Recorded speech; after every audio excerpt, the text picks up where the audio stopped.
The autumn of 1977 came to Harlan County the way it always did, not with a single cold morning, but with a slow, steady draining of color from the world. The cottonwoods along the creek went yellow first, then the fields turned the color of old straw, and the sky settled into that particular shade of Nebraska blue that has no name but every farmer knows by heart. It was the blue of endings, of harvests completed and accounts settled, of another year surrendered to the calendar. Nora Voss drove her pickup down the county road with both hands on the wheel and her eyes fixed straight ahead. The truck was a 1969 Ford, dark green, the passenger side mirror held in place with a length of baling wire. It had been her father's truck before it was hers, and it smelled like him, still like motor oil and the particular dust of a man who spent his life on good ground. She had not yet brought herself to clean it out. She was not sure she ever would. She was 27 years old that morning. She did not feel 27. She felt older in the way that certain kinds of grief age a person not in the face exactly, but somewhere deeper in the way she carried herself, in the stillness that had settled into her eyes like sediment after a flood.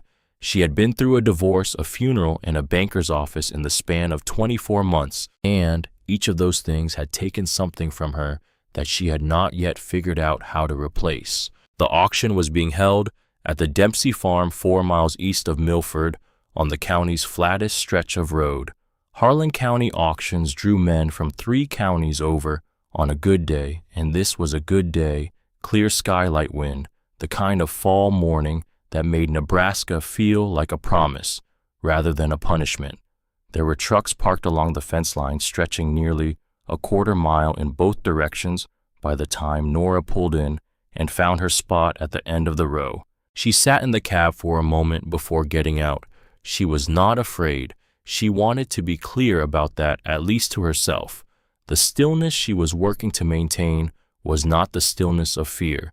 It was the stillness of a woman who has made a decision that cannot be unmade and has resolved to see it through without flinching, regardless of what the world chooses to say about it. She checked her coat pocket. The small velvet box was there. She did not open it. She got out of the truck. The yard was already thick with men, farmers in canvas work coats and feed store caps, their boots leaving shallow prints in the frost-stiffened ground. They stood in groups of 3 and 4, talking in the low, unhurried way of men who have known each other their entire lives, talking about corn prices and equipment and the long-range forecasts, and which of the new 4-wheel drive tractors was worth the payment and which was just a dealer's dream. The talk was easy and familiar, the way talk gets between men who share the same calendar, the same worries, the same measure of a year. Nobody talked to Nora. This was not unusual. She had grown up 3 miles from this yard, had known most of these men since before she could read, had helped her father bid at a dozen auctions on this very same circuit. But she was a woman alone now, which was a different thing entirely from being a farmer's daughter. A farmer's daughter was someone's child, someone's future, a fixture of the community in the way that a fence post is a fixture present, understood unremarkable.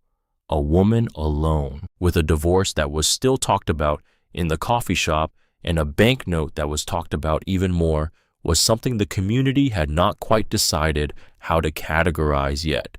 So they said nothing. They watched in the way that a crowd watches a thing it expects to fall. She had felt this watching for 2 years now, since the divorce was filed, since the funeral, since the afternoon she walked into Gerald Conrad Pruitt's office at the First Agricultural Bank of Milford and told him she was keeping the farm. She found a place to stand near the back of the gathering where she could see the yard and the row of equipment without being at the center of anything.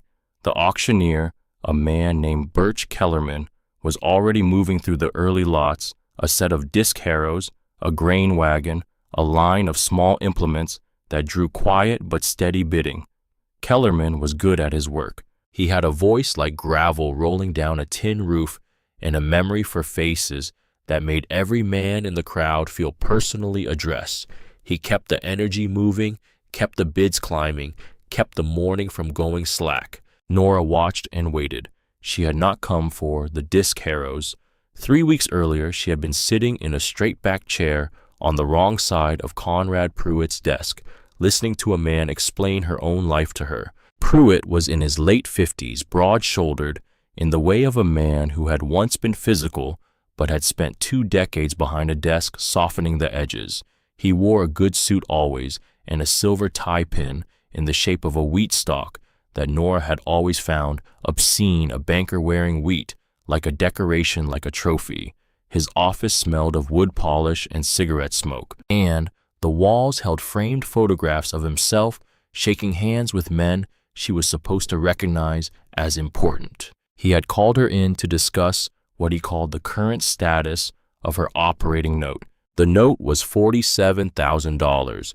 It was the debt that remained after the farm had been divided in the divorce settlement after Dale had taken what he was legally entitled to take and left her with what was legally hers, 900 acres of good bottomland in Harlan County, a farmhouse that needed paint, a workshop behind the house that smelled of her father and held more value than anyone outside that room would ever understand, and $47,000 owed to First Agricultural Bank at 8.5% interest, with a balloon payment coming due in the spring of 1980. Pruitt had gone through the numbers with her in a tone of patient condescension, as though the numbers were a foreign language he was graciously translating. Then he had slid a document across the desk.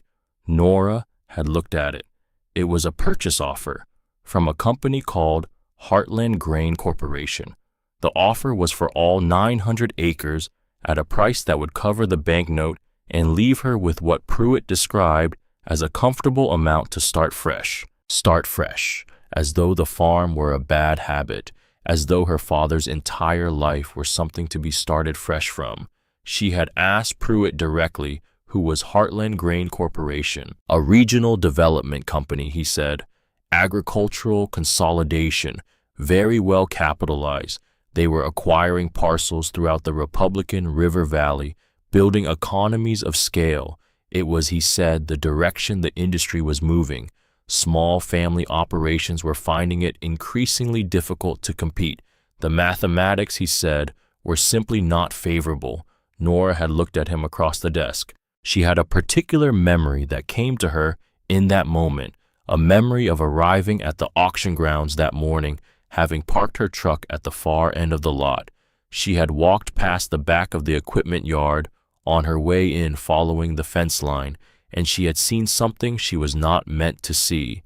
Conrad Pruitt, 20 minutes before the auction opened, standing beside a dark Lincoln Continental with a man she did not recognize.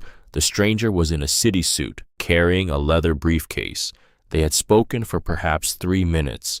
At the end of those 3 minutes, Pruitt had shaken the man's hand, and the man had gotten back in the Lincoln and driven east on the county road. She had thought nothing of it at the time. Now, sitting across from Pruitt's desk with a purchase offer from Heartland Grain Corporation in front of her, she thought about it very carefully. She kept her face still. "This is my home," she said. "My father built this farm." Pruitt gave her the speech she had expected. Her father was a good man. The world had changed. The bank's obligation was to sound financial management. The offer from Heartland was generous. There was no shame in making a practical decision. No shame, Nora thought, as though shame were a thing she needed to be protected from. She picked up the purchase offer from his desk, folded it in half, and set it back down without signing it. She told Pruitt she would be in touch. She drove home. She sat in her father's workshop for a long time after dark, with the smell of old oil and cold coffee around her like a hand on her shoulder, and then she pulled out the journal volume 7 of 11 labeled, in her father's blocky handwriting, Massey Ferguson 700 series, and she opened it to page 87. The journal was not a diary. Elias Voss had not been a man given to writing about his feelings. What he had been was a man who understood machinery the way other men understood scripture, as a set of deep governing principles that rewarded study and punished carelessness, that had an internal logic as rigorous as mathematics, and that would yield their secrets only to those willing to sit with them long enough in the quiet. He had kept the journals for 30 years, 11 volumes each, dedicated to a category of equipment: tractors, planters, combines, tillage implements, electrical systems. Each volume was dense with diagrams drawn in pencil, with specifications noted in the precise hand of a man who had taught himself to be precise, because imprecision cost money he didn't have. There were wiring schematics, torque values, notes on clearances, on timing, on the particular failure modes of specific models in specific conditions. And there were observations, small, careful sentences written in the margins or at the ends of sections, observations about the nature of machines and the nature of the men who worked with them. They were not philosophical in any grand sense. They were the accumulated practical wisdom of a man who had spent his entire adult life paying close attention to the difference between what things appeared to be and what they actually were. Page 87 was in the middle of a section on the Perkins diesel engine, the engine used in the Massey Ferguson 760 combine. Her father had titled the section "Catastrophic Pressure Loss, the Failure That Isn't." He had written in his careful prose, "The Perkins in the 760 has a design weakness that most mechanics will never find because they stop looking after they hear it fail. There is a small hydraulic filter screen inside the oil sump. A simple wire mesh costs about $10 at any dealer. Under normal operating conditions, this screen stays clean, but in dusty harvest conditions over several seasons, fine debris works through the system and cakes on the mesh. When it clogs completely, the oil pump is starved. Pressure drops to zero in a matter of seconds. The engine seizes. The sound it makes when it seizes is identical to a thrown connecting rod. Every mechanic who hears that sound will tell you the engine is destroyed. He will tell you it's a $5,000 repair at minimum, and he will usually be right, because most engines that seize are damaged beyond recovery. But the Perkins is different, because pressure drops so fast the engine shuts down before the heat has time to score the bearings. If you drop the pan and the bearings are smooth, and in my experience, 9 times in 10, they will be smooth, the engine is fine.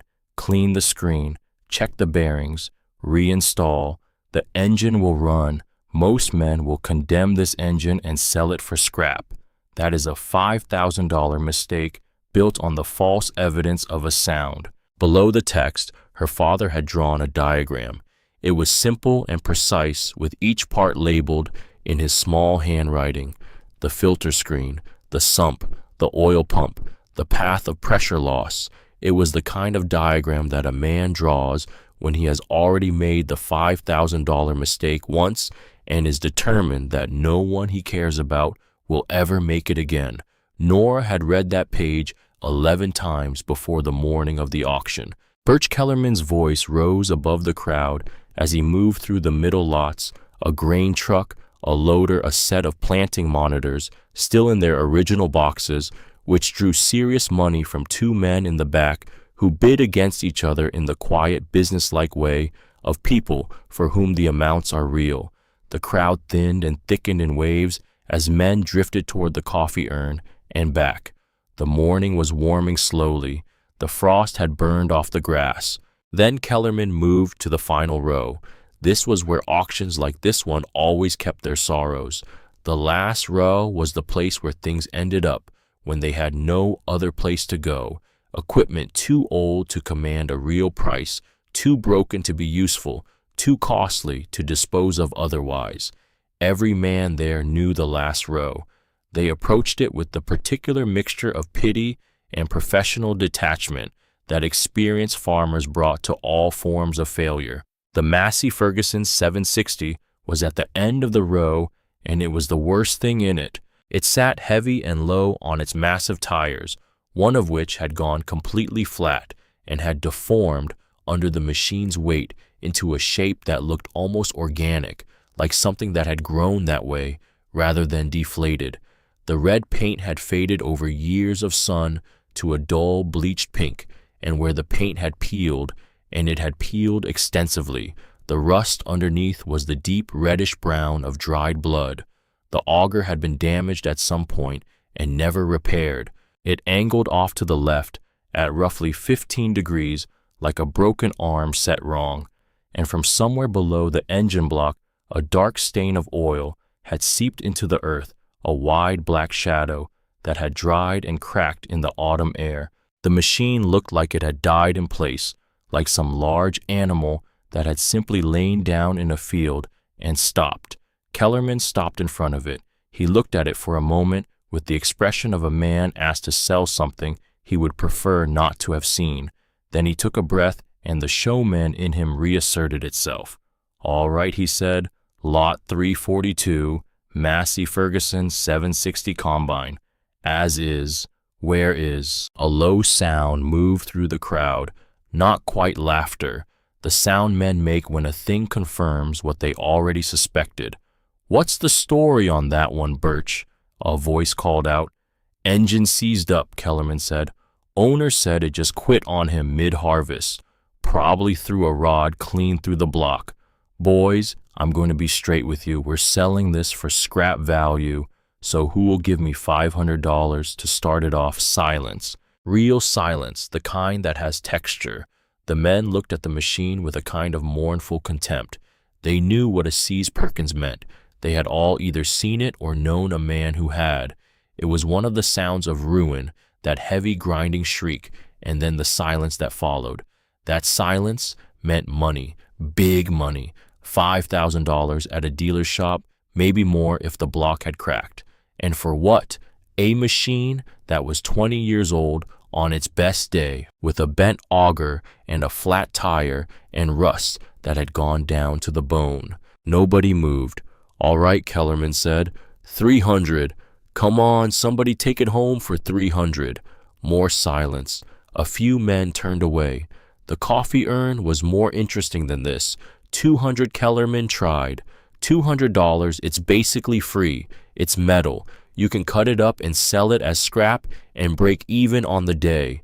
Still nothing. Kellerman was running out of ways to frame this. He looked out over the crowd with the expression of a man who had hit the bottom of his repertoire, and then a voice said, $100. It was not loud, it was not dramatic, it was simply clear, a woman's voice, steady and unhurried, cutting through the ambient murmur of the crowd the way a stone breaks the surface of still water. Every head turned. It took the men a moment to locate her. She was standing near the back, where she had positioned herself, arms crossed, chin level, her expression telling the world nothing. And when they found her, Nora watched the recognition move through the crowd in a visible wave.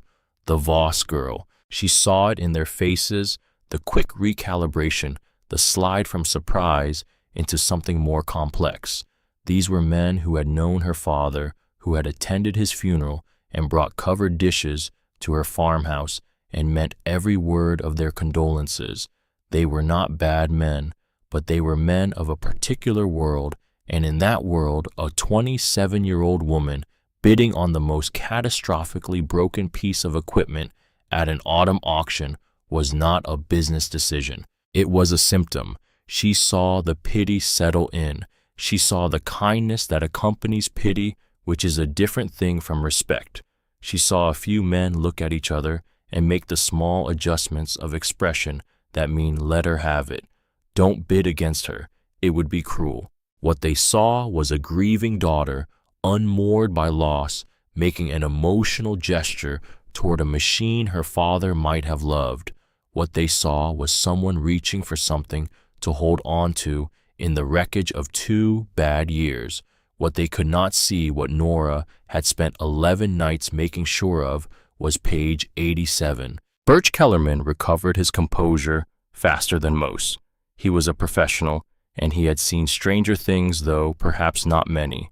He looked at Nora with something she could not quite read behind his eyes.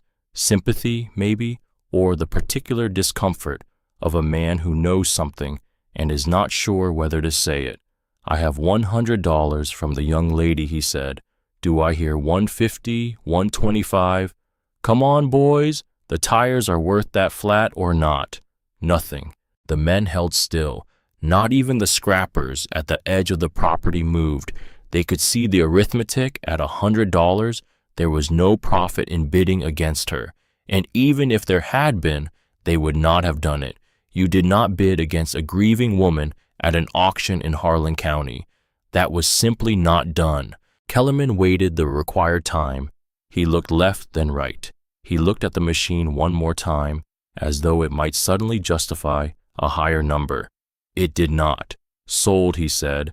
His gavel came down like a period at the end of a sentence. $100. Lot 342 to Nora Voss. She uncrossed her arms and walked to the clerk's table. Behind her, she could hear the voices starting up low, the way voices get when the subject is standing close enough to hear. She had been hearing this particular variety of murmuring for 2 years now. She had learned to pass through it the way you pass through weather, by keeping your head down and not expecting it to stop. The clerk was a woman named Loretta Haynes, who had gone to school with Nora's mother, and who looked at her now with eyes full of a gentle, suffocating grief that Nora had no use for. She held Loretta's gaze without flinching. She reached into her coat pocket and took out the small velvet box. She set it on the table. Loretta looked at it, then looked up. "It should cover the purchase and the hauling," Nora said. Loretta opened the box. Inside the ring caught the thin autumn light, a simple gold band, a modest diamond, the jewelry of a marriage that had lasted 5 years and meant less in the end than the piece of paper that had ended it. Loretta's hand went still over it for a moment. "Nora," she started. Nora was already looking at the paperwork. She signed where she was directed to sign. She took the receipt. She folded it and put it in her other coat pocket. She said, "Thank you, Loretta," and then she walked away from the table, away from the murmuring across the frost-bitten ground toward the machine at the end of the last row. She stood beside it for a moment and looked at it the way her father had taught her to look at things, without the distortion of what she hoped it was or feared it might be, but with the clear, steady attention of someone who needs to know exactly what is in front of her. It was worse up close. The rust was deep, in some places structural. The flat tire would need to be replaced, not simply reinflated.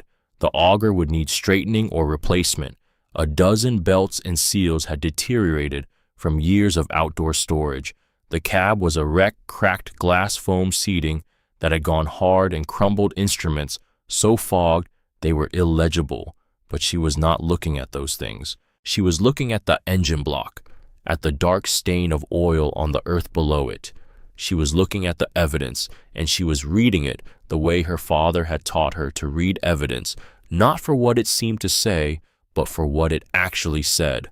The stain was old. The oil that had come out of this engine had done so slowly over a long time, not in a sudden, catastrophic release. That meant the block had not cracked under pressure. That meant, if her father's journal was right, that the failure had been exactly what he described, sudden, total, and survivable. She put her hand flat against the side of the engine block. The metal was cold under her palm, cold and still, but not dead, she thought, just stopped. She did not smile. She did not give anything away to the men she could still feel watching from across the yard. She simply stood there for one more moment with her hand on the cold iron, feeling something she had not felt in 2 years. Not happiness exactly, but something adjacent to it, something that had a direction. Then she went to find someone with a flatbed trailer. Conrad Pruitt watched her from the parking area beside the auction barn. He stood with his hands in the pockets of his wool overcoat and his silver tie pin catching the morning light, and he watched Nora Voss negotiate the terms of hauling a broken combine back to her farm. He had been at the auction for a different reason. The Dempsey estate included 320 acres in the northeast corner of the county that Heartland Grain had expressed interest in, and Pruitt had come to ensure the land parcels went through the right channels. That business was already concluded quietly through the estate attorney. It had taken about 10 minutes and would not appear in any public record for some time. He had stayed for the equipment auction out of habit, and because it was the kind of thing a man in his position was expected to attend, visible, collegial, a pillar of the agricultural community in his good coat and his wheat stalk tie pin. He watched Nora, and he thought about the note on her farm, $47,000 at 8.5%, the balloon payment in the spring of 1980. He thought about what the land would be worth to Heartland Grain Corp., and he thought about his own position in that arrangement, and he ran the numbers in the quiet, practiced way of a man who has run them many times before. He had given her a fair opportunity, he told himself. He had presented the offer plainly and professionally. If she had been sensible, she would have taken it. The mathematics were not favorable for a single woman farming 900 acres alone.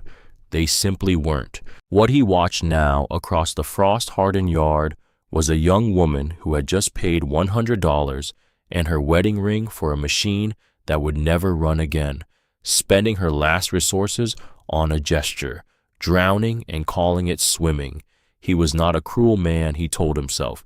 He was just a patient one. He put his collar up against the wind and walked back to his car. Nora did not watch him go. She had her back to the parking area, and her attention was entirely on the man with the flatbed working out the details of getting her machine home before dark. The afternoon light was dropping toward the tree line when the flatbed finally pulled out of the Dempsey yard and onto the county road, carrying the hulk of the Massey Ferguson 760 West toward the Voss farm. Nora followed in her green Ford, close enough to watch the machine shifting slightly on its straps on the curves, its rusted body catching the last of the low autumn sun. In the cab of her truck alone on the county road, with the evening coming on, she allowed herself one thing she had not allowed herself in the yard. She thought about page 87. She thought about her father's handwriting, about the diagram he had drawn, about the $10 screen and the smooth bearings and the engine that only sounded like it was dying. She thought about the particular kind of knowledge that lives in a man who pays close attention to the same things for 30 years, who writes down what he learns, not for recognition, but because accuracy matters, because someone might need it someday. She thought about the fact that not one of the men in that yard, not the mechanics, not the farmers who ran combines every fall, not the dealers who serviced this equipment for a living, had known what she knew. Her father had known, and he had left the knowing to her. The farm came into view as the road curved north. The white farmhouse, the red barn, the long, low workshop set back from the house, where the light she had left on that morning still burned yellow in the window. The maples along the driveway had gone entirely gold, and in the last light of the afternoon, they were almost too beautiful to look at directly. She had grown up on this ground. Her father was buried on the hill behind the barn. This was not a thing she would sell. This was not a thing she would surrender.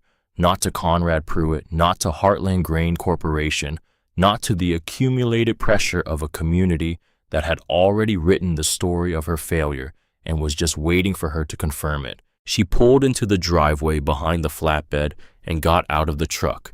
The air smelled of fallen leaves and cold earth, of the particular end-of-season smell that she had known her entire life. The workshop light burned in the window. Her father's journals were inside. She had work to do. The first snow came to Harlan County on the 3rd of November, 1977. It came the way the hard snows always came to that part of Nebraska, not with drama, not with warning, but with a quiet, steady intention that turned the world white overnight and left no question about what season had arrived and what it intended to stay. By morning, the fields were gone, the fences were gone, the road was a suggestion between two walls of white, and the sky and the ground were the same pale color, so that the horizon disappeared, and the world became a single undifferentiated thing, cold and vast and indifferent. Nora Voss, stood at the workshop door, and looked out at it. Then she went inside and got to work. The Massey Ferguson 760 took up most of the workshop floor. She had backed it in off the flatbed 3 days after the auction, using the farm's old tractor to pull it through the double doors, and it sat there now in the fluorescent light of the workshop like a patient on an operating table, enormous inert smelling of old oil and rust and the particular staleness of a machine that has sat unused through too many seasons. It was even uglier in the enclosed space than it had been in the auction yard. Every defect was visible in the flat overhead light, every patch of rust, every cracked seal, every belt that had gone hard and brittle with age. She stood beside it for a long time on that first morning just looking. Her father had taught her this. He had taught her that the most expensive mistake a mechanic could make was to start before they understood, to begin pulling things apart before they knew what they were looking for. The machine will tell you what's wrong, he used to say, but you have to give it time to speak. You have to be quiet enough to listen before you start asking questions with your hands. So she looked. She moved around the machine, slowly noting each problem in sequence in the small green notebook she had bought at the hardware store in Milford. Flat tire right rear, cracked cab glass full replacement needed, auger housing bent, approximately 15 degrees, cause unknown, would need assessment for structural integrity. Belt conditions, she went through each belt she could access and noted its condition on a scale of 1 to 3. Most were 3s. Electrical system, she would need to go through the wiring diagram in her father's journal section by section before touching anything. Hydraulic lines, 3 visible cracks in accessible hoses, unknown condition of internal lines, and then the engine.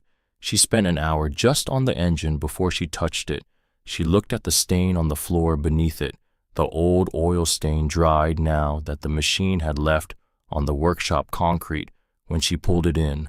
She studied the exterior of the block for cracks, running her fingers along the casting in the places where hydraulic fractures would show first. She found nothing. The block appeared intact. She wiped her hands on a shop rag and opened her father's journal to page 87. She read it again, all of it, slowly. Then she went and got the drain pan. Dropping the engine pan on a Massey Ferguson 760 in a cold workshop in November is not a task that rewards impatience. The bolts were frozen with years of rust and old gasket sealer, and each one had to be worked slowly, penetrating oil patience a half turn at a time, the kind of disciplined progress that feels like no progress at all until it suddenly becomes progress. She broke 2 bolts on the first day and had to drill them out, a process that took the better part of an afternoon and left her hands shaking with the sustained concentration it required. She worked from 6 in the morning until the light failed, which in early November in Nebraska meant about 4:30 in the afternoon.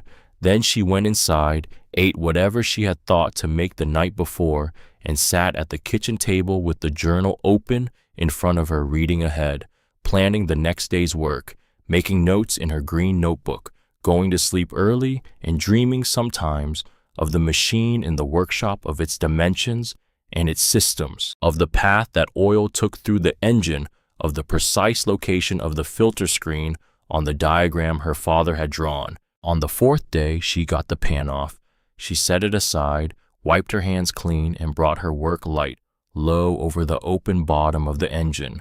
She looked at the oil pump. She looked at the passages, and then she found the filter screen. It was almost entirely blocked. The mesh was packed solid with a thick grayish-brown paste, fine particles of harvest dust and metal debris, years of it compressed into a substance that was almost like felt. She touched it with the tip of her finger, and it was firm, solid, an absolute barrier to oil flow. She sat back on her heels. Her father had been right. She stayed in that position for perhaps 30 seconds, crouched on the concrete floor of the workshop, in the cold, staring at a $10 screen packed with debris, and she felt something move through her that she could not have put a name to with precision. It was not triumph. It was too quiet for triumph and too loaded with everything that had come before it. It was more like the feeling of a key turning in a lock that you have been trying for a very long time. She reached for her notebook. She wrote filter screen clogged as described on page 87. Bearings next. Then she got to work. The main bearings were smooth. She checked each one with the care her father's journal prescribed, running her thumbnail across the surface, feeling for scoring for the fine parallel scratches that would indicate metal-on-metal contact under pressure. She found nothing. The bearing surfaces were clean, their clearances within specification when she measured them with the micrometer she had found in the back of her father's tool chest, still in its original case. She set the micrometer down and looked at the ceiling of the workshop for a long moment. 9 times in 10 her father had written, "The engine is fine." She was in the 9. The relief was so large and so sudden that it embarrassed her slightly, the way strong feeling sometimes does when it arrives without warning.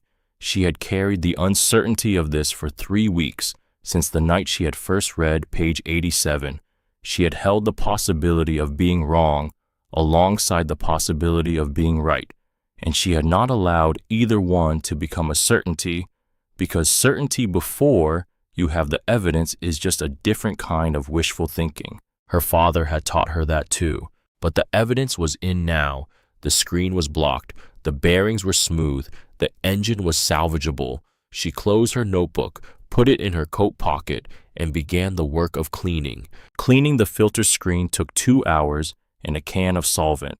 She worked with a small brush, methodically dissolving and wiping away the packed debris in sections, holding the screen up to the work light periodically to check her progress. When it was clean, genuinely clean, the mesh open and regular as it was designed to be, she held it for a moment in the light and marveled at how such a small thing could carry such enormous consequences. A piece of wire mesh no larger than a playing card, $10 at any dealer in the state. It had almost taken the machine down. It had in fact taken the machine down for whoever the previous owner was, for every mechanic who had listened to the engine seize and drawn the obvious and entirely wrong conclusion. She set the screen on a clean shop rag and began the longer work of reassembly. This part was harder. Reassembly on an engine like this required a kind of knowledge that went beyond reading. It required hands that had learned by doing, and her hands had not done this before. They knew the theory from the journal.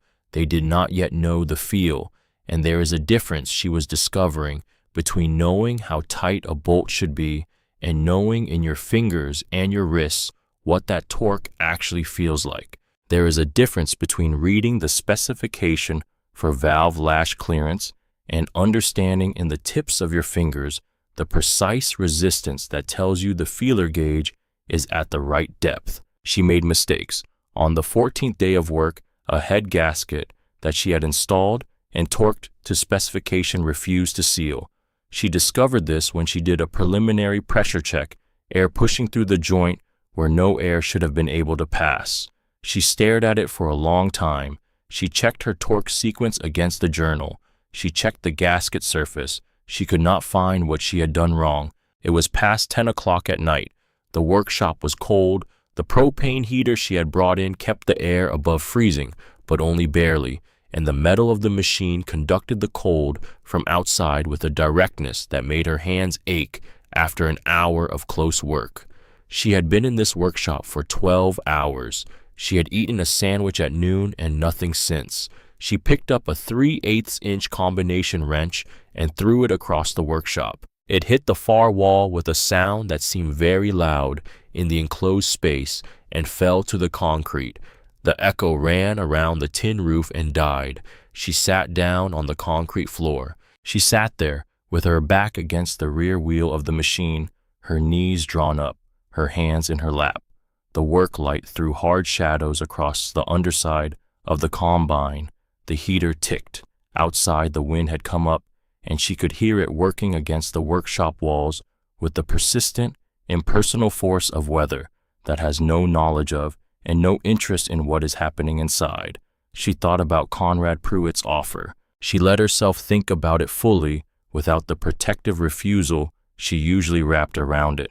She thought about what it would mean to take it, the note gone, the obligation gone, some money in her pocket, not a lot but some, a different life somewhere, an apartment maybe in Lincoln or Omaha, a job that ended at 5 o'clock and did not follow her home, sleep without the specific weight of 900 acres pressing down on her in the dark.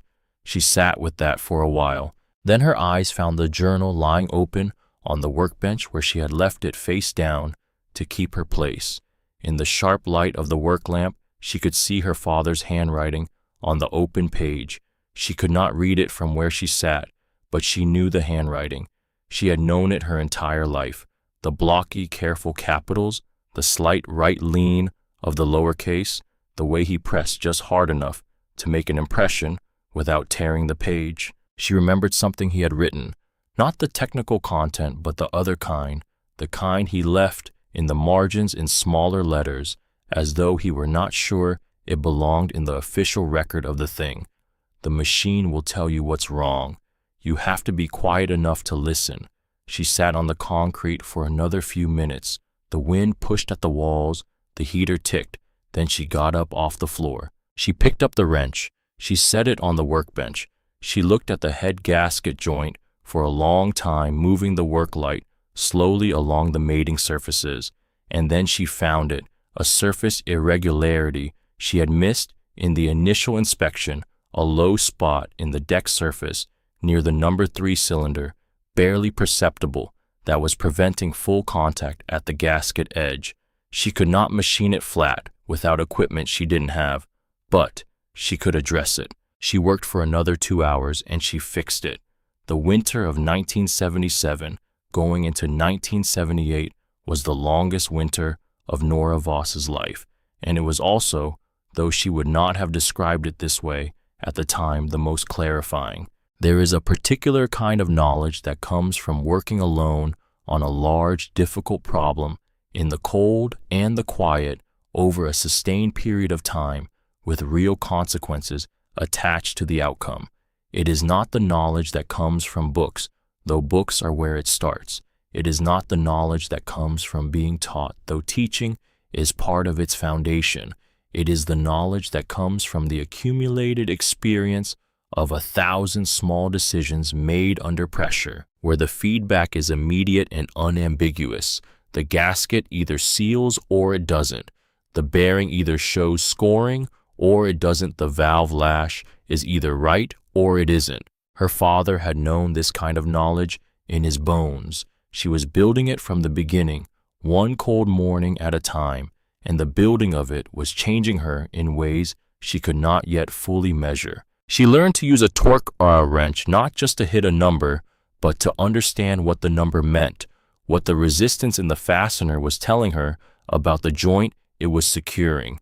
She learned to read the micrometer until the measurement felt natural, until the translation from the instrument to the physical reality of the part became automatic. She learned the hydraulic system section by section, following the lines with her hands before consulting the diagram, learning the architecture of the thing first as a physical object and then confirming her understanding against the schematic. She learned to weld.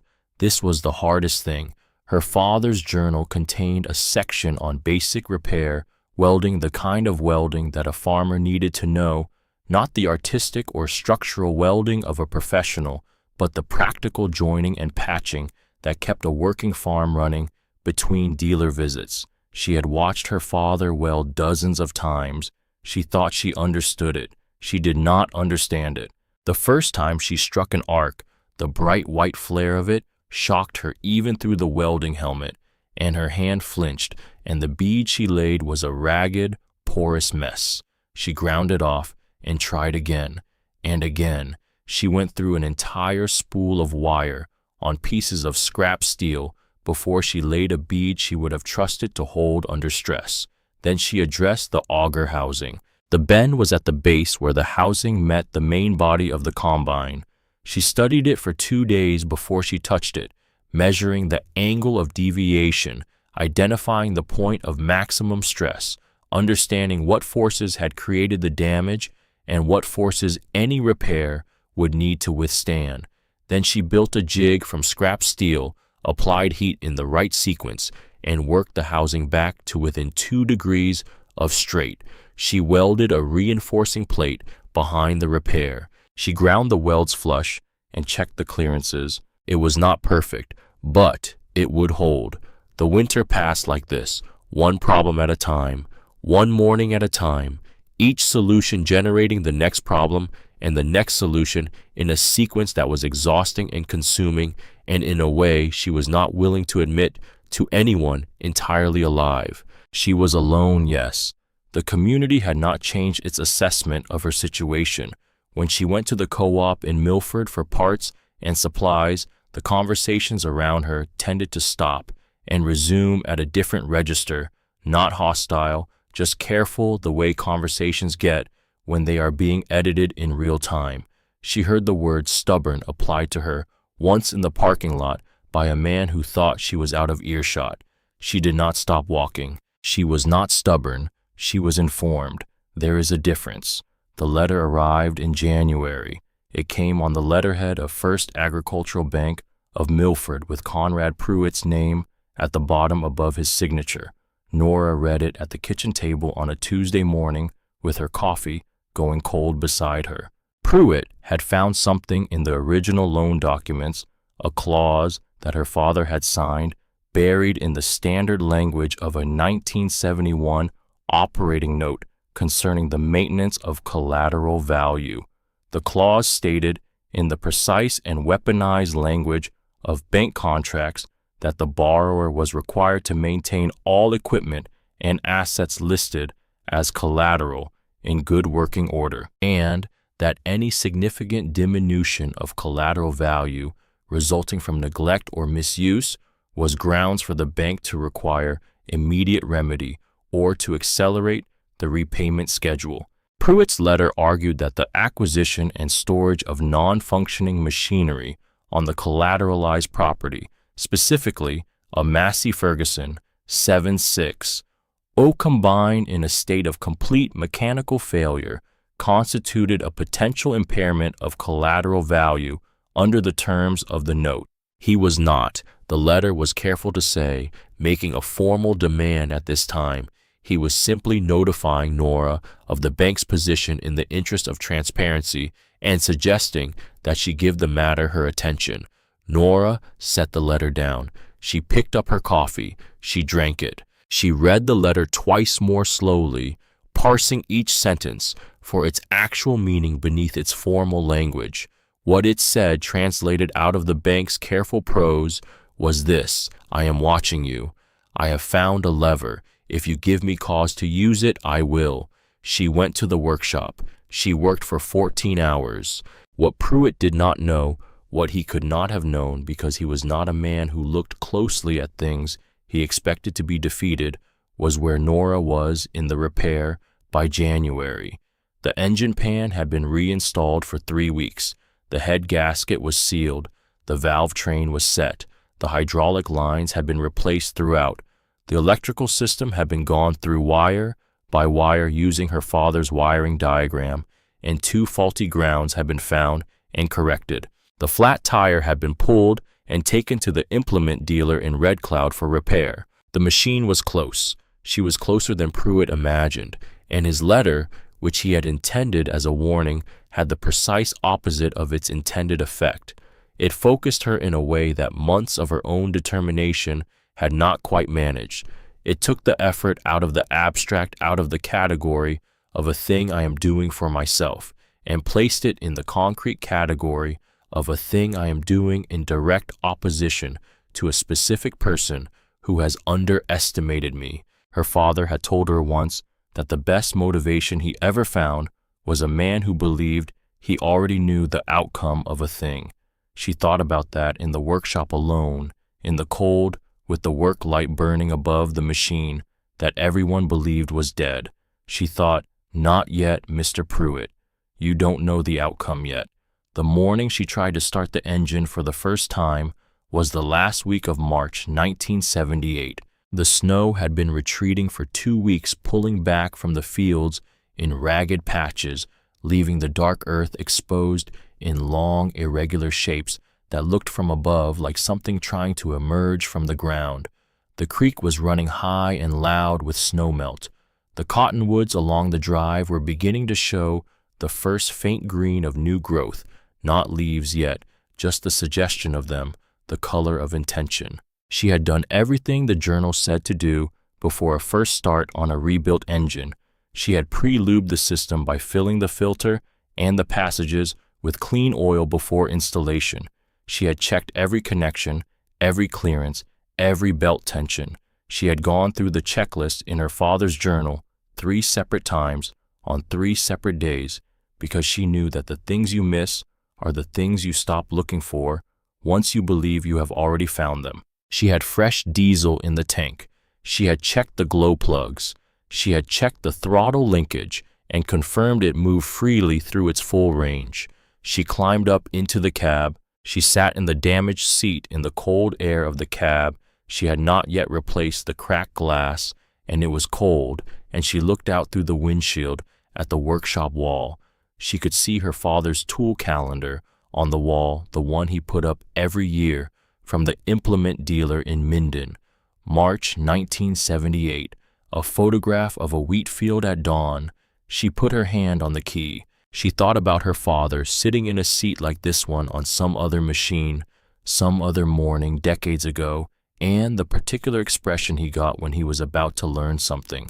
Not hopeful, not afraid, just present, just fully in the moment, with all his attention gathered and directed at the question in front of him. She turned the key to the run position. The glow plug light came on. She waited for it to cycle off. It seemed to take a very long time. It cycled off. She turned the key to start. The starter motor engaged a heavy, reluctant grinding that vibrated through the floor of the cab and into her feet and hands. The engine turned. Slowly at first, each compression stroke a distinct event, the whole machine shuddering with the effort. She held the key. She kept her foot off everything. She let the engine turn. It caught, not all at once, first one cylinder, then a second, then the full ragged, uneven firing of an engine coming to life after a long sleep, building through a rough idle towards something more stable. A plume of blue-white smoke erupted from the exhaust stack, billowing up and out through the partially open workshop doors into the cold March air. The sound of it was enormous in the enclosed space, a deep, rhythmic, industrial thunder that she felt as much in her chest as heard with her ears. The oil pressure gauge climbed. It climbed steadily and settled in the green. Nora Voss sat in the broken cab of the Massey Ferguson 760 in her father's workshop on a cold March morning in 1978 and watched the oil pressure gauge sit in the green and listened to the Perkins diesel run and felt something break open in her chest that she had no name for and did not need one. She was crying. She did not try to stop. She sat in the cold cab with her hands in her lap and the engine running under her and tears running down her face, and she let it happen. She had been holding herself very tightly for a very long time. She had been holding the grief and the anger and the doubt and the loneliness in a particular configuration carefully, because the alternative was to let them fall, and she could not afford to let them fall, not yet, not until the thing was done. The thing was done, or not done, beginning, but beginning was enough. She cried for her father, who had known this machine's secret before she was old enough to drive it, who had written it down in his careful handwriting and left it for her to find. She cried for the morning she had buried him in the hill behind the barn, for the cold weight of that day and all the days since. She cried for the marriage she had thought would be one thing and turned out to be another, for the years she had spent trying to build a life with a man who was already planning his exit. She cried for the winter she had just spent alone in this workshop, for the frozen mornings and the aching hands and the wrench she had thrown across the room, and the night she had sat on the concrete floor and thought about giving up. The engine ran. Steady now settled into a deep, authoritative idle, the oil pressure holding firm in the green. She could hear it working, the valves clicking at their proper rhythm, the exhaust note even and clean. She wiped her face with the back of her hand. She sat up straight. She took a breath, put the machine in neutral, and began to check the gauges. The harvest of 1978 arrived the way every harvest arrives in Nebraska, with urgency, with heat, with the particular quality of late summer light that turns the corn to gold and gives a farmer no more than 3 weeks to bring it in before the window starts to close. Nora was ready. She had spent the months between the March startup and the August harvest addressing everything else the machine needed: the cab glass, the belts, the final calibrations of the threshing system, the auger alignment. She had serviced the machine the way her father's journal prescribed for a first harvest after major repair, conservatively, with attention to every system, making no assumptions. On the first morning of harvest, she drove the Massey Ferguson 760 out of the workshop and into the field at first light. The men at the co-op had expected to see a custom harvesting crew at the Voss farm. The custom crews came through Harlan County every August, large operations with multiple machines and experienced operators charging by the acre. Most of the smaller farms used them because the alternative, owning and maintaining your own combine, required capital and knowledge that most operations couldn't sustain. There was no custom crew at the Voss farm. There was only Nora in the cab of her machine, moving through her own corn at a pace that would have made her father nod slowly and say nothing, which was the highest praise he ever gave. The machine ran. It ran through dust and through heat. It ran through the long days and into the evenings when the dew started to come up and the grain was at the edge of its moisture window. It ran when a belt slipped and she stopped to replace it, and when a hydraulic line developed a weep and she stopped to address it, and when the auger plugged 3 times in a morning and she stopped each time to clear it. None of these things surprised her. She had her father's tools and her father's knowledge, and she understood that a machine at work is a machine in the process of failing in small ways, and the job is not to prevent small failures, but to respond to them quickly and correctly. She brought in all 900 acres. When she sold the grain and sat down at the kitchen table with the check and her bank statement, she did something she had not done in 2 years. She looked at the numbers carefully, without the cold dread she had been carrying since the divorce, and she found that they were different numbers than the ones she had been expecting. She made the quarterly payment to First Agricultural Bank, and then she wrote a second check, smaller but real, to the principal. She put both checks in envelopes and drove them to Milford herself. She handed them to the teller, a young man she did not know, and she asked for a receipt for each one. She put the receipts in her coat pocket and drove home. Conrad Pruitt received the payments the following morning. He looked at both of them for a long time. He had no immediate response. That silence, the silence of a man confronted with evidence that contradicts his certainty, was the first payment Nora had made to herself. And unlike the other kind, it cost her nothing at all. The years between 1978 and 1981 did not pass gently. They passed the way hard years always pass in farming country, not in a single dramatic event, but in the slow accumulation of small pressures that arrive daily, that compound quietly, that do their damage, not in any one moment you can point to, but in the gradual wearing down of things that were never meant to bear that much weight for that long. The land absorbed it, the equipment absorbed it, the people absorbed it, each in their own way, according to their own particular construction. Nora absorbed it through work. She was up before 5 every morning, year-round. In the winters, she was in the workshop maintaining the combine, rebuilding the hydraulics on the old planter, teaching herself electrical diagnostics from a manual she had found in her father's bookshelf and supplementing it with the relevant sections of his journals. In the springs, she was in the fields, From the first week, the ground would take weight, working the soil in the careful sequence her father had practiced, not rushing, not cutting corners, understanding that the land had its own calendar, and argued with impatience at a cost that showed up in yield. In the summers and falls, she was everywhere at once, managing the crop through the vulnerable middle months, and then driving the combine through the harvest window with the focused intensity of someone who understands that the difference between enough and not enough is often measured in days. She lived on what the farm produced and very little else. She did not go to restaurants. She did not take vacations. She drove the green Ford until the frame began to rust through, and then she bought another used truck with cash she had saved over 3 seasons, a 1974 Chevrolet with 140,000 miles on it that she maintained herself from a service manual taped inside the glove box. She wore the same coat for 4 winters.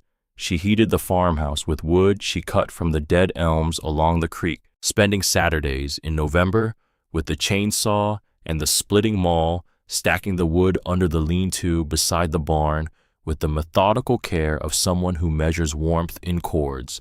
The community watched all of this with a shifting assessment. In 1978, after the first harvest, the watching had been cautious, a wait-and-see quality, to the attention as though one good year might be luck, and did not yet constitute evidence of anything.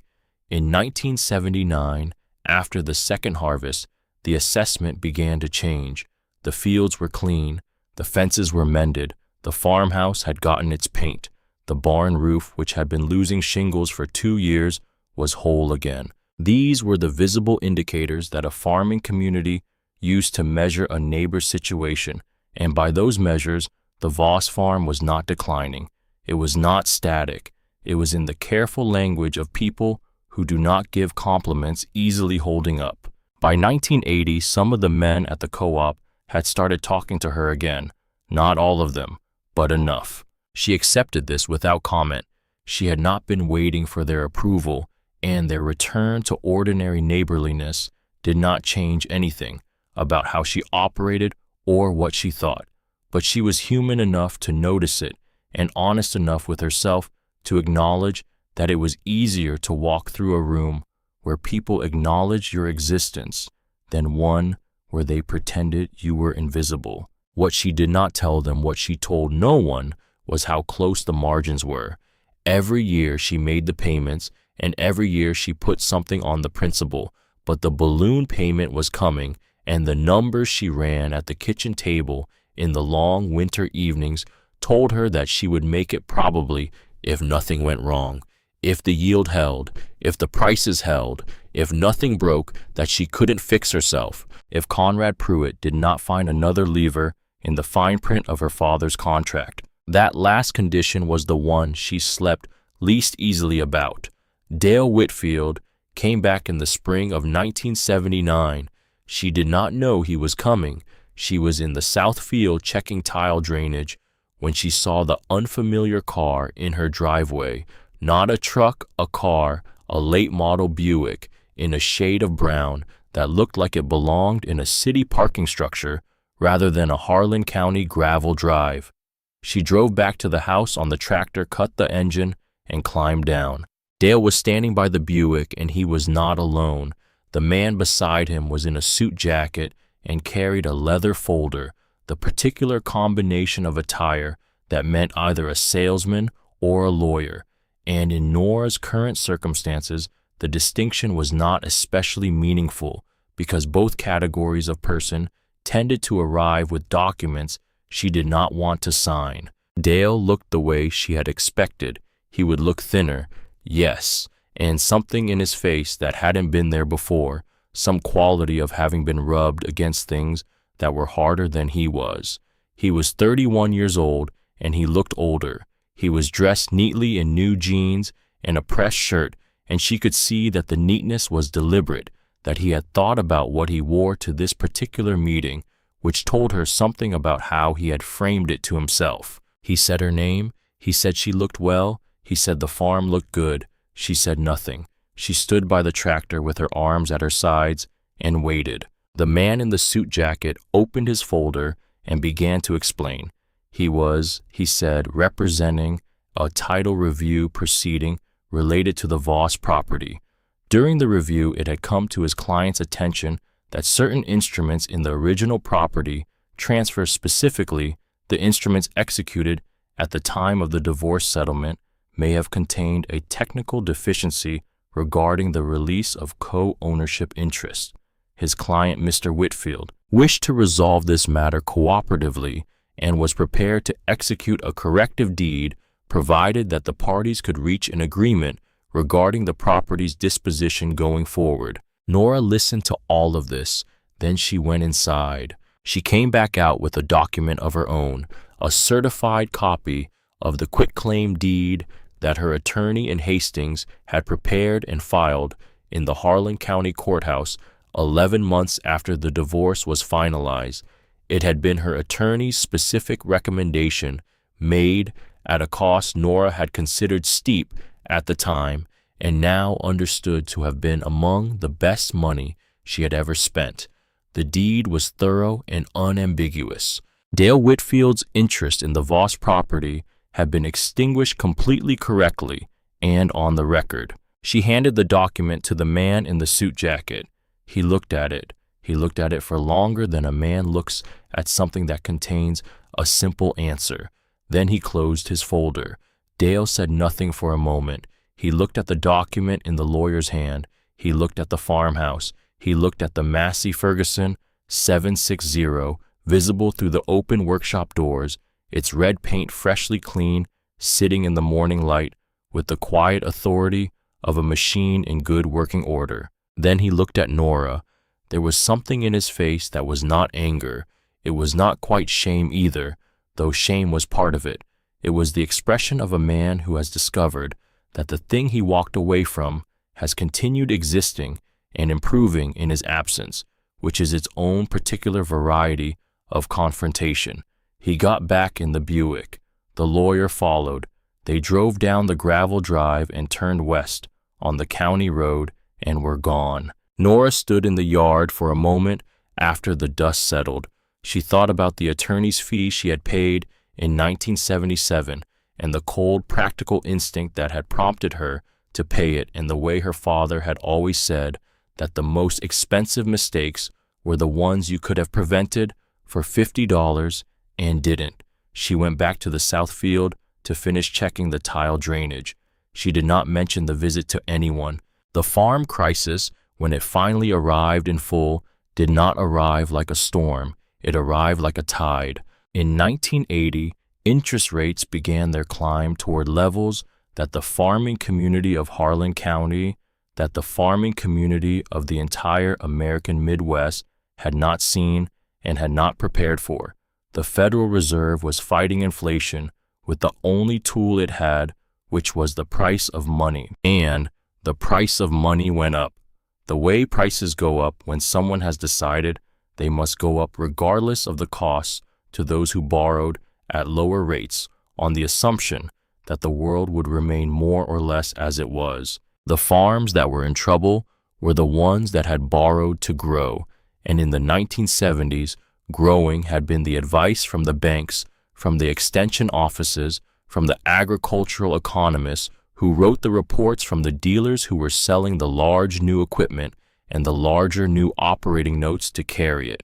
Get bigger, get more efficient, leverage your assets. The land values were rising, the commodity prices were strong.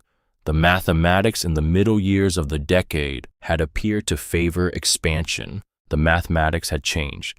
At 18% interest, a farm that had been marginally profitable at 7% was not marginally unprofitable.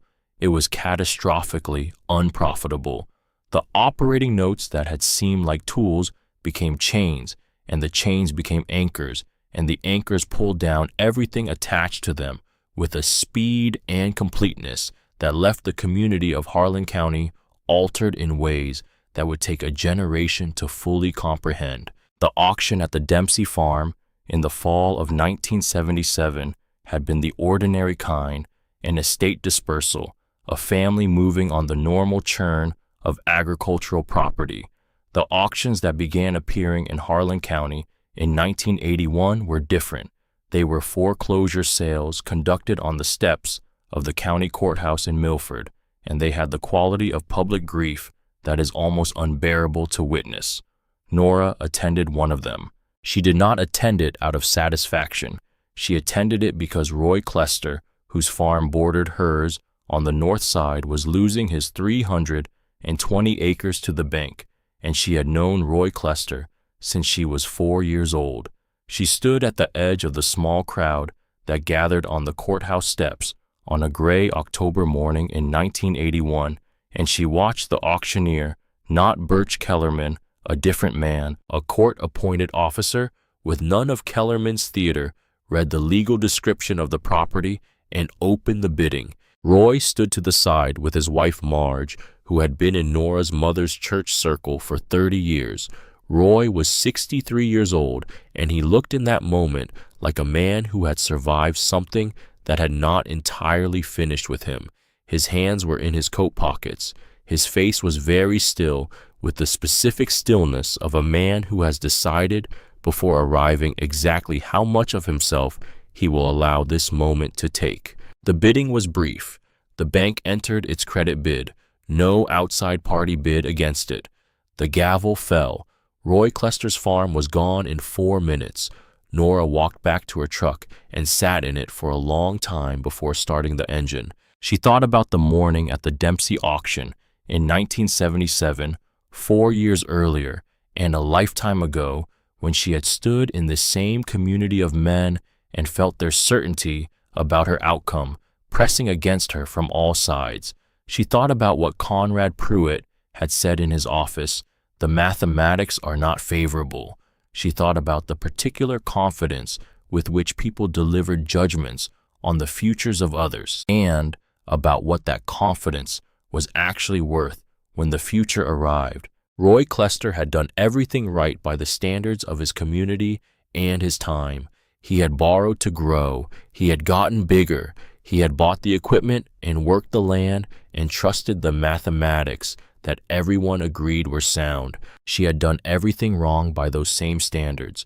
She had refused to grow. She had bought a broken machine for $100. She had lived on almost nothing for 4 years and poured every spare dollar into a banknote that the community had assumed she would never be able to service. She started the truck and drove home. The fields on either side of the road were harvested, and bare the corn stubble pale in the gray October light, the furrows running straight to the horizon in the way that Nebraska furrows do, as though the land itself is aimed at something far away. The summer of 1981 was dry and hot in the way that Nebraska summers periodically remind the people who live there that the prairie's patience is conditional.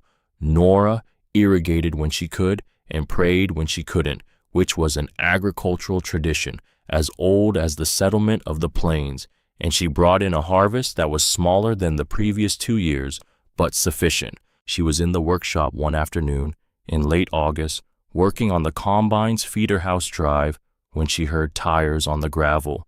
She came out of the workshop with a wrench in her hand and oil on her forearms, and she saw the car in the driveway. It was not the brown Buick of 2 years ago. It was an older Ford, dark blue, with a cracked tail light on the left side, and it was the kind of car that a man drove when the city had taken from him more than he had expected to give. Dale Whitfield got out alone. No lawyer, no folder, no agenda visible in his posture, which had changed since the last time she had seen him, less arranged, less deliberate, more like the posture of a man who has stopped trying to present a particular version of himself because the effort has become too costly. He stood by the car and looked at the farm. He looked at it the way you look at something you gave up and cannot fully explain why, even to yourself. The farmhouse with its fresh white paint, the barn with its sound roof, the fields harvested and stubbled running south in clean lines to the tree belt her father had planted 30 years ago as a windbreak, and the Massey Ferguson 760 parked outside the workshop in the afternoon sun, its red paint faded, but clean, its massive tires firm on the ground, looking exactly like what it was, a machine that worked. Nora walked across the yard and stopped 10 feet from him. She did not offer her hand. She did not say his name. She stood with the wrench at her side and waited, because she had learned over the past 4 years that waiting was often the most efficient response. Dale looked at the combine for a long moment. He said, "They all told me you were crazy when you bought that thing." He paused. "I thought you were crazy too." She said nothing. He said, "The place looks good, Nora. It looks real good." He was quiet for a moment, and she could see him assembling the next thing carefully, the way you assemble a thing you have been carrying for a long time and are finally putting down. "I ran," he said. He did not look away when he said it, which cost him something she could see in his face. "I ran because I was afraid of all of this, the size of it, the debt, the way one bad season could take everything. I told myself it was because you were too attached to the land, too tied to your father's way of doing things. But that was a story I told myself because the real reason was simpler, and I liked it less." He stopped. "The real reason," he said, "was that I was a coward." The word landed in the space between them and stayed there. "You stayed," he said. "You faced all of it. The bank and the machine and the harvest and all of it alone. And I was wrong. About this place, about what it was worth, about what you could do with it. I was wrong about everything." He looked at her then fully, without the careful arrangement of expression he had worn 2 years ago. "I needed to come and say that. That's all. I just needed to say it." Nora listened to all of it. She had thought in the years since the divorce about what she would feel if this moment came. She had imagined anger, and she had imagined a cold satisfaction, and she had imagined grief, and she had imagined a dozen other responses that seemed appropriate to the occasion. What she felt standing in her yard on a hot August afternoon with a wrench in her hand was none of those things. What she felt was a quiet that was almost like completion, the feeling of a door reaching the end of its arc. She looked at him for a moment. Then she said, "I know." 2 words. They were enough. They contained everything she needed to say, that she had known he was wrong while he was still certain he was right, that she had known the outcome of this while he was still confidently predicting a different one, that she had known in the deepest part of herself who she was and what she was capable of, even in the seasons when almost no one else did. Dale nodded once slowly, the nod of a man receiving something he has earned the right to receive. He got back in the blue Ford. He drove down the gravel drive and turned west on the county road, the same direction he had driven 6 years earlier when he left, and Nora watched him go until the dust settled and the road was empty. Then she went back into the workshop and finished the feeder house drive. The letter from the bank came in March of 1982, and it was not the kind of letter she had learned to dread. It was a letter requesting a meeting, not Pruitt's signature this time. A different name, Wallace Greer, Interim Director of Agricultural Lending. She had not heard the name before. She drove to Milford on a Tuesday morning and found that the office layout was the same, but the occupant of the large corner office was different. Greer was a younger man than Pruitt, perhaps 45, with the careful demeanor of someone who has been sent to a place to assess damage and does not yet fully know the extent of it. He told her with the directness of someone under institutional pressure to be direct what had happened. Conrad Pruitt had been placed on administrative leave in January, pending an investigation by the bank's board of directors into his management of the agricultural lending portfolio. The investigation had identified a pattern of decisions that appeared to benefit a third party, specifically a real estate development and agricultural consolidation firm with which Pruitt had an undisclosed financial relationship. The firm's name was Heartland Grain Corporation. Nora sat across the desk from Wallace Greer and kept her face still. The investigation, Greer said, was ongoing. The board's primary concern at this time was stabilizing the bank's relationships with its performing customers. He had reviewed her file personally. Her payment history was, he said, using the measured language of a man reading from a mental ledger, exemplary. Her collateral was in excellent condition. Her operation had demonstrated consistent productivity over a difficult period. He wanted her to know that the bank valued her relationship and looked forward to continuing it. Nora thought about the morning she had sat in this office in a different chair on the same side of the same desk and listened to Conrad Pruitt explain her situation to her using the word favorable in a way that meant its opposite. She thought about the purchase offer he had slid across the desk, the one with Heartland Grain Corporation's name on it. She thought about the man in the city suit she had seen Pruitt shaking hands with in the parking lot of the Dempsey auction 4.5 years ago. She had known something was wrong that morning. She had not known exactly what. She had simply known that a man who stands in a parking lot making deals before an auction and then sits behind a desk telling a widow to sell her land is a man operating from a position that has nothing to do with her best interests. She had been right. Being right, she had learned over the past 4 years, was not the same as being safe, and it was not the same as being finished. But it was not nothing either. She told Greer she appreciated the transparency. She told him she intended to make the balloon payment when it came due on schedule. He looked at her file again briefly. He said, "I have no doubt that you will." She drove home on the county road with the windows down, even though the March air was still cold. The fields on either side were bare, waiting for spring. The sky was the particular blue of late winter when the light is coming back, but the warmth has not followed it yet, a blue that held a kind of promise, provisional and real. She thought about Conrad Pruitt. She did not feel triumph about what had happened to him. Triumph was not the right shape for what she felt, which was something quieter and more complete. He had tried to use the instruments of institutional power, the contract language, the legal leverage, the orchestrated pressure to take something from her that was not his to take. He had failed, not because she had beaten him directly, but because she had simply refused to fail on his schedule. And in refusing to fail, she had become, inadvertently, the most inconvenient thing she could possibly be to a man running a quiet scheme. She had become evidence. Her file, her payment history, her performing collateral, the very existence of her farm as a functioning operation had become the document that helped dismantle his position. He had tried to use the bank against her, and in the end, the bank had used her against him. Her father would have appreciated the irony.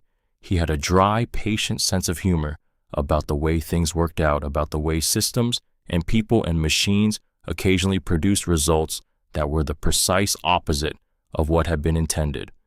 She turned into her driveway. That evening she did what she often did when the day had been large in some way that she needed to sit with.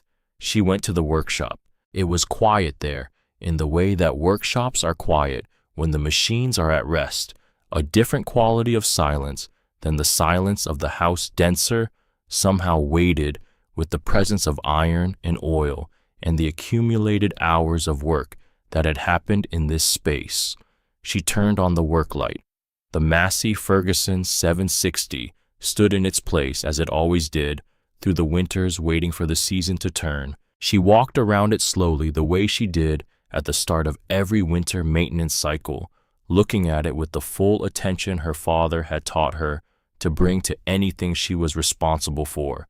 The machine was 8 years older than when she had bought it. It had run 4 harvests. It had been repaired and serviced and pushed and coaxed through 400 hours of hard work in dusty Bradski, Nebraska fields, and it showed that work in the way that good equipment shows work, not in deterioration, but in a kind of earned authority. It was not beautiful. It had never been beautiful. The auger repair was visible if you knew where to look. The cab glass was a replacement that did not quite match the original tinting. The paint was faded beyond recovery, a pale ghost of its original red, but it ran. She stood beside it for a while, one hand resting on the cool metal of the header, and she thought about the morning of the auction. She thought about the flat tire and the oil stain on the ground, and Birch Kellerman's voice losing its polish when he got to the last row. She thought about the silence of the crowd and the small velvet box, and the way nobody had been willing to bid against her because they were certain she was wrong.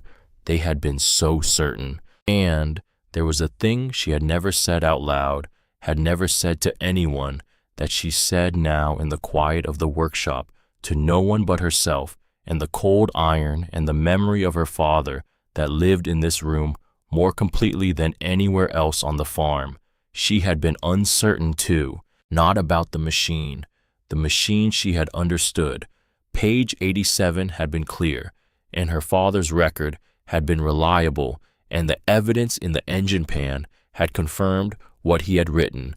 About the machine, she had been as close to certain as the available information permitted. What she had been uncertain about, what she had carried through 4 Nebraska winters like a stone in her coat pocket, was herself. Whether she had enough, whether the knowledge was sufficient, and the patience was sufficient, and the will was sufficient, whether a woman who had spent her first 27 years being someone's daughter and someone's wife had underneath those identities the person required for this particular task. She had not known the answer to that. She had only known that the question could not be answered in the abstract. She turned from the machine and went to the workbench. Her father's journals were arranged in their usual order on the shelf above the bench, 11 volumes, their spines worn, their leather covers darkened with age and handling. She took down the last volume, volume 11. She had consulted it periodically over the years, but she had never read it cover to cover in the way she had read the others, because it was not dedicated to a specific piece of equipment. Its spine was labeled simply Notes. She had always assumed it was a miscellany, overflow from the other volumes, diagrams and specifications that hadn't fit neatly into the categorical volumes. She opened it. The first 80 pages were what she expected: notes on general principles of diesel maintenance, hand-drawn diagrams of fuel system components, a long section on hydraulic theory, with the kind of meticulous detail that her father brought to everything he considered important. She turned through these pages with the familiar pleasure of his company that his writing always gave her. Then she reached page 81. The handwriting changed. The same blocky capitals, the same slight rightward lean, but the content was different. There were no diagrams on this page. There were no specifications or torque values or system schematics. It was prose, plain, unhurried, the kind of writing that a man puts down when he has decided to say something directly rather than encode it in technical language. She sat down on the shop stool and read. Her father had written, "I have been thinking about who these journals are for. I started them for myself, to keep a record, to not make the same mistake twice, to have the information in a place I could find it, instead of carrying it all in my head. That was the reason I started. But I think I have known for a while that the reason I kept going was different. I kept going because I could see in the way that a father sometimes sees what was coming, not the specifics, not the details, but the shape of it. Nora is going to have to stand alone at some point. I don't know when or why.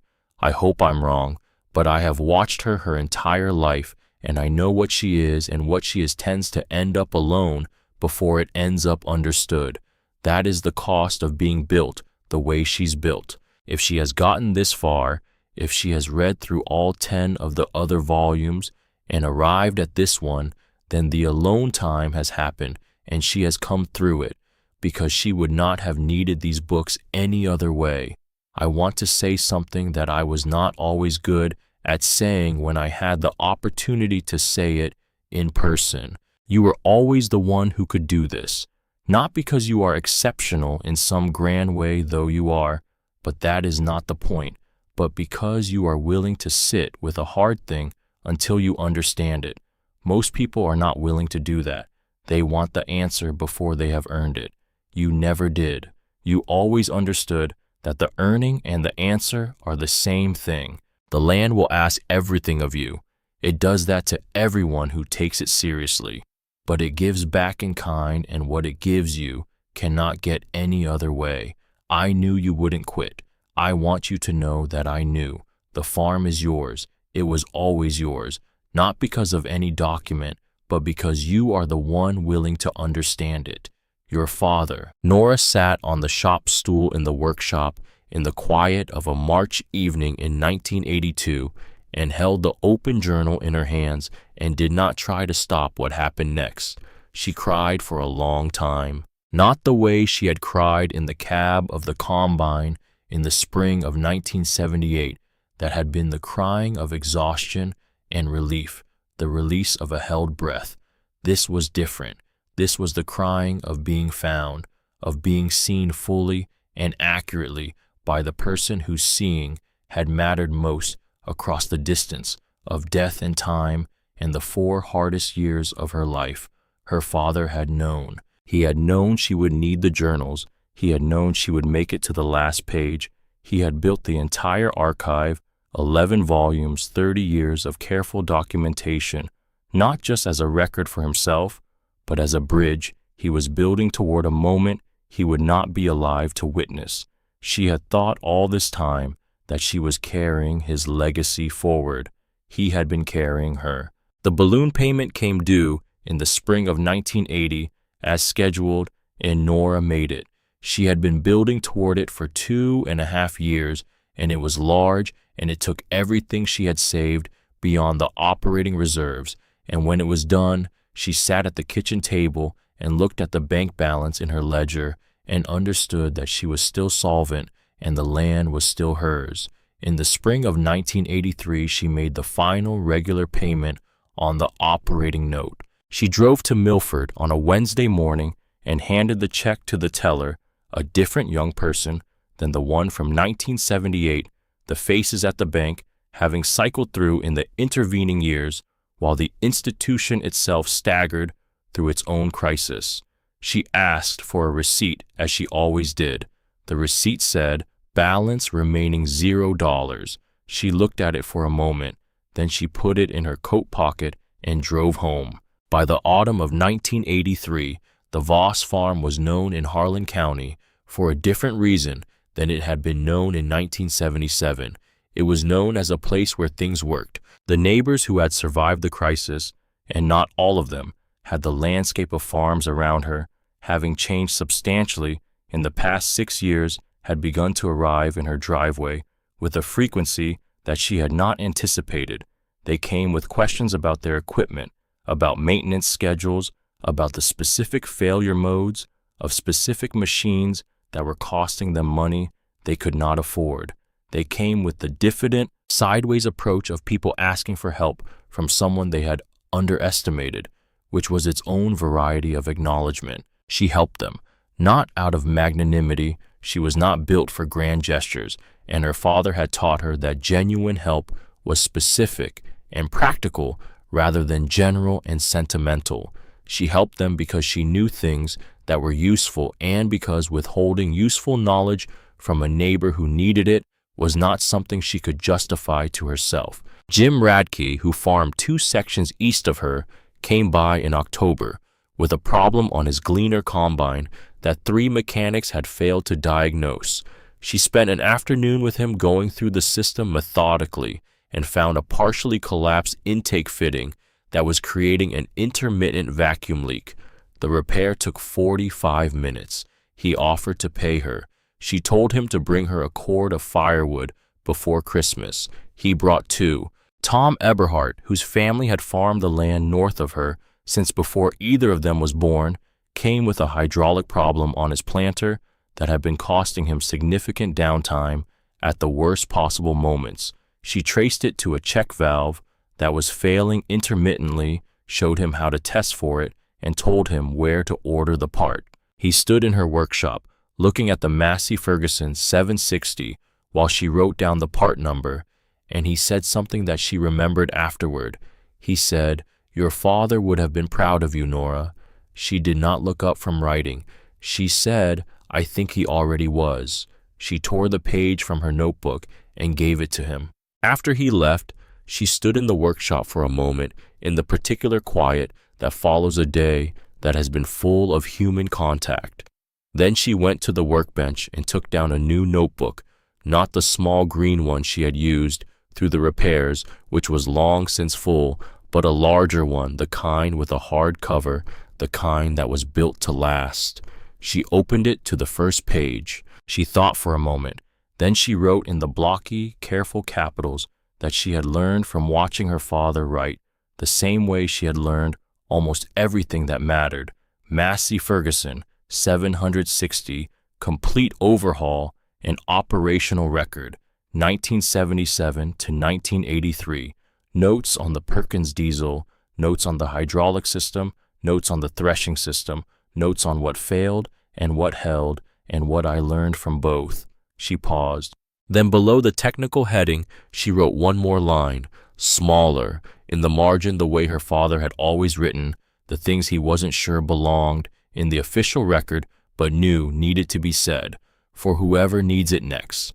She set the pen down. Outside, the autumn light was falling across the fields in long horizontal bars, the way it fell every October in Nebraska, turning the harvested ground from brown to gold, and then to the deep amber of late afternoon. The cottonwoods along the creek were going yellow. The sky was that particular blue that has no name but every farmer knows by heart.